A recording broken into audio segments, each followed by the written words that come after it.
22 तारिख दिन सुरेन्द्र दामी आसिक गोटे रिपोर्ट देले जे सिंधीपारी गाँव में जो चैती पर्व चलता से पर्व भितर झगड़ा हो गाँवर भाई एवं अन्य जन को देवेंद्र स्वामी एवं पूर्णचंद्र नायक आमर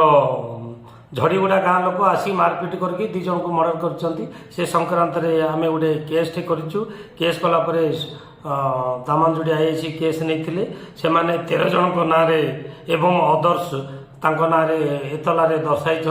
तापर आमर तदंत चली तदंत चलवा पर आमर दामनजुड़ी केस नंबर हूँ 37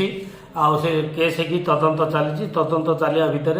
एसपी साहेब पुणी निर्देश देले जे एसडीपीओ से केस ने बर्तमान से केस को नहीं बर्तमान सुधा